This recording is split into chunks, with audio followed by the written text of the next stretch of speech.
Lord Krishna instructs Bhagavad Gita to Arjuna. Bhagavad Gita literally translates to the song of God. Bhagavad comes from the word Bhagavan in Sanskrit, which means the supreme person. Gita in Sanskrit means song, song of the supreme person. To put this picture here in context, Bhagavad Gita is a short section of a great Sanskrit epic called the Mahabharata. The Mahabharata is a story about a family that divides into two. They have a disagreement and they eventually go to war. So Bhagavad Gita is the time in this Mahabharata, the great epic, where they're about to go to war and the two armies meet at the battlefield of Kurukshetra. Kurukshetra is the battlefield. And just like in movies about old wars, we know that wars were fought by people coming up on foot. There was no planes or helicopters or anything. They would march up on foot and they would stop.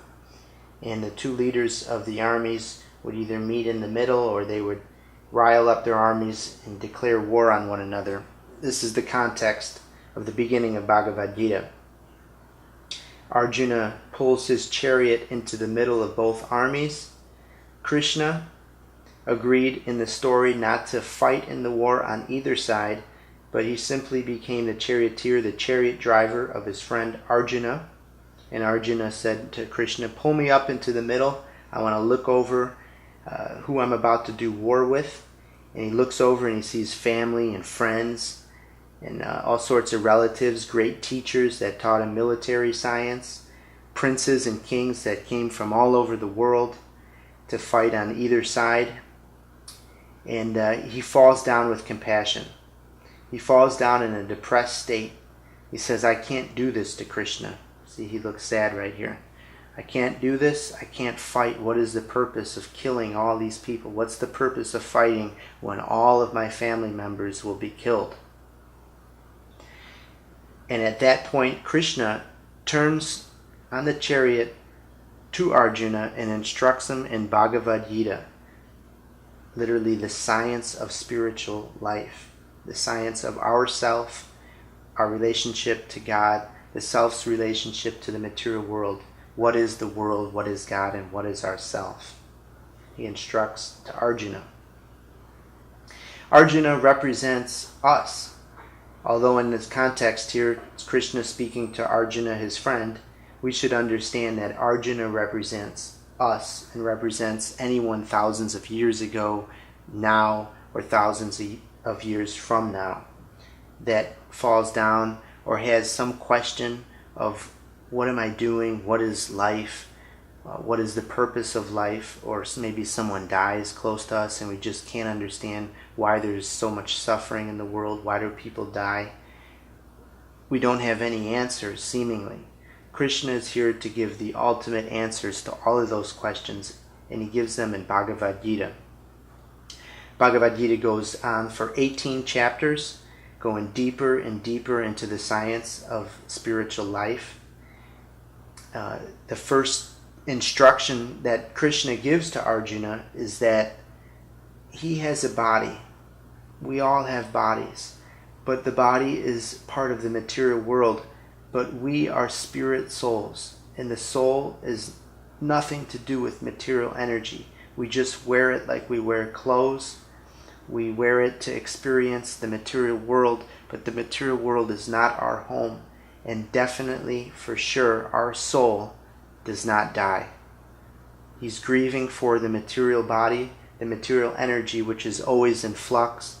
It's always changing, and all the elements are always in flux, and our bodies are sure to perish now or later. So his first instruction to Arjuna is helping him to understand that our self never dies. Our self transcends death. There is no death for the soul. We are like actors on a stage in a play. Just for like an example, that we watch a movie or a play and the actor dies. We know that he really didn't die, but he's serving the purpose of that story. So everybody is just like actors in a play, and we never really die. So he instructs that first to Arjuna. Second of all, he instructs in Bhagavad Gita to do his duty, to do his dharma in Sanskrit, as a warrior. Arjuna is a warrior, and it's his duty to fight. So again, if Arjuna is ourself, we all have some sort of duty in the world. Some of us are doctors, some of us are policemen, some of us are mechanics. We all have our special part in the world. And we must never give up. Krishna is like a parent or a best friend, someone who tells us, look, you fell down or you're falling down, but you got to get up. You always get up. You get up and fight, or you get up and go on. That's his next instruction, to always do his duty. He can't give up his duty. The second part of that instruction is to perform action with no intent to receive some material benefit.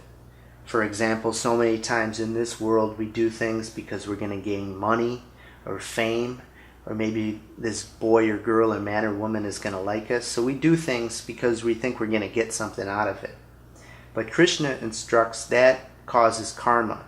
We want to do our actions simply because it's the spiritual right thing to do, and no karma will be involved. Therefore, we won't be tied into this material world. For example, if we see someone across the street and they're hurt, we're going to go and help them because it's the right thing to do. Hopefully we're not going to go and run up there because the neighbor might see, or we might be on the news and gain some praise, or maybe get some money out of it or something like that. We do it because it's the right thing to do. That is what Krishna explains. Do your action because it's the spiritual thing to do, not because you're going to receive some sort of material praise or benefit from it. So those are two instructions there from Krishna to Arjuna. And again, the Bhagavad Gita goes on for 18 chapters, so there's many, many, many instructions that go deep, very deep into the science of the self.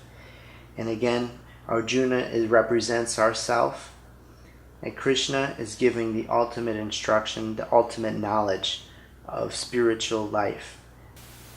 And that is Bhagavad Gita, the song of the Supreme Person.